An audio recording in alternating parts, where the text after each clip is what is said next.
can openly discuss subjects from race. We came here in the 60s when Enoch Powell was giving that River of Blood speech. A lot of racism, a lot of anger about immigration.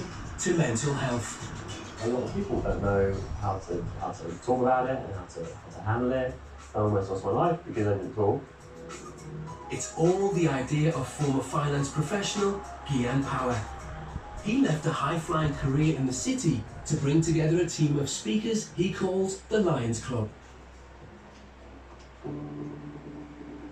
Gian's passion to open up our emotions stems from a traumatic family event. In 2015, his father Ranjit went missing on a business trip to India. We woke up to masses of phone calls, had no idea what was going on, and a particular phone call that said, do you know that your father's been murdered? So it's very difficult for the mind today even to understand that. As he dealt with the shock of what had happened, Gian's thoughts turned to the inspiration his father had given him as a young man. My dad is always within me and he is going forward. It'd always be giving me life lessons, and they're things that still stick with me today, to the point I've actually got them all written in a little notepad and I always add to them.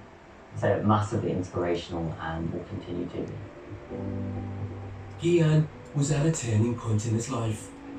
From my experience when tragedy struck, it made me see things differently and made me interact with people differently. I went back to work and of course people started talking to me about my story, and very senior members of staff would have conversations with me. But importantly, they started sharing their own stories. And I realised that just because I was sharing, people would share too, and we needed this more. It's those interactions that, yes, came from tragedy that led to that. That's what I'm trying to inspire in corporate audiences. He realised he could use the emotion of his family's tragedy to create a force for good. Yeah, that panel event is going to touch on a few different topics.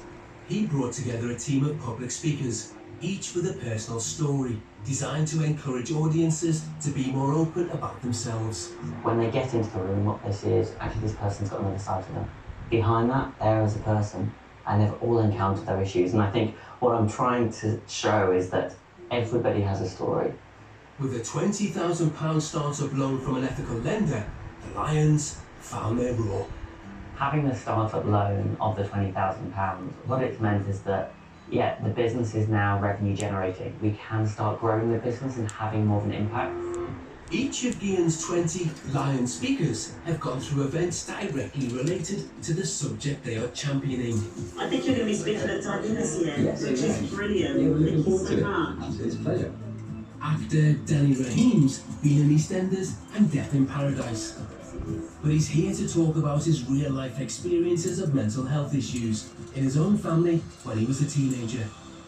When I was 13, my mum was diagnosed with depression. She lost a baby, unfortunately, and it was a very tricky time growing up. So that is a particular sort of area of passion for me. We're expecting to see 130, 140 people at that particular session, so we know that this is something that really touches people. The success of this work has allowed the team to branch out to an even larger audience. We also kind of like to work quite closely with the NHS and prisons and schools, and for me it's having that spectrum that we can help anybody. Lion Johnny Benjamin wrote the acclaimed book The Stranger on the Bridge after he was saved from suicide. He says the talks are having a real impact. I'll never forget this one talk where we finished and this lady put her hand up and she said, you know, no one knows I lost my brother to suicide, and honestly the room just turned around and you could see the shock on people's faces, and it was just so emotional because you could see her relief. You know, she'd finally been able to tell her colleagues that she'd been through this awful tragedy, and for her colleagues as well. I mean, afterwards I saw that everyone came up to me